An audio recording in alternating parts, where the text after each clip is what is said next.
Price Lord friends, ஏசு கிறிஸ்துவின் நாமத்தில் உங்கள் எல்லாரையும் மீண்டும் சந்திக்கிறதுல எனக்கு மிகுந்த சந்தோஷம். இன்றைக்கி நான் உங்ககிட்ட பேச இருக்க விஷயம் ப்ரேயருங்க. ப்ரேயர் அப்படிங்கிற வேர்டோட எல்லாருக்கும் ஒரு பர்சனல் கனெக்ட் கண்டிப்பாக இருக்கும்.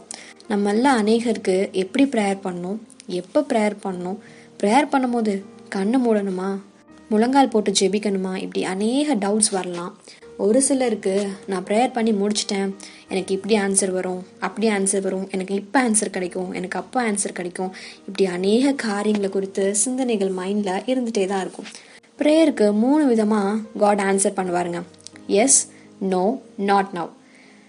நிறைய காரியங்களுக்கு எஸ் அப்படின்னு சடனாக கிடைச்சிரும். எஸ்ஸுங்கிற ஆன்சர் ரொம்ப சீக்கிரமாக கிடைச்சிரும். சில நேரங்களில் நம்ம கேட்குற காரியம் கடவுளுக்கு சித்தமாக இருந்து அவருடைய கட்டளைகளுக்கு அது புறம்பாக இல்லாமல் இருந்துச்சுன்னா கண்டிப்பாக நமக்கு அதுக்கான ஆன்சர் எஸ் அப்படிங்கிறது சீக்கிரம் கிடைச்சிரும்.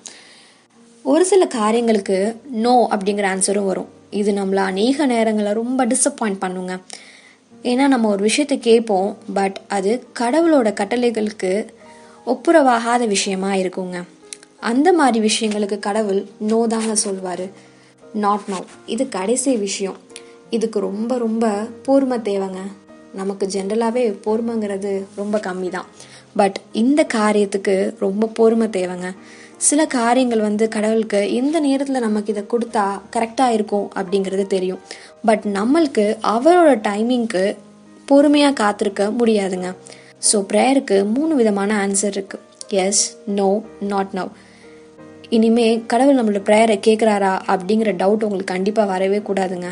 ப்ரேயரை கேட்பாருங்க, 3 விதமான ஆன்சரும் நமக்கு கிடைக்கும். எந்த ஆன்சர் கிடைச்சாலும் நம்ம சந்தோஷமாக அதை ஏற்றுக்கணும். பைபிளில் இப்படியாய் ஒரு வசனம் இருக்குது. ரோமர் 12ஆம் அதிகாரம் 12ஆம் வசனம். நம்பிக்கையிலே சந்தோஷமாயிருங்கள், உபத்திரவத்திலே பொறுமையாயிருங்கள், ஜெபத்திலே உறுதியாய் தரித்திருங்கள்.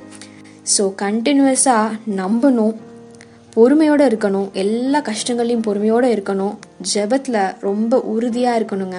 இதுதான் நம்ம கிட்ட இருந்து காட் எதிர்பார்க்குறாருங்க. இனிமேல் அப்படி இருப்போம், கண்டிப்பாக இருப்பீங்கன்னு நம்புகிறேன்.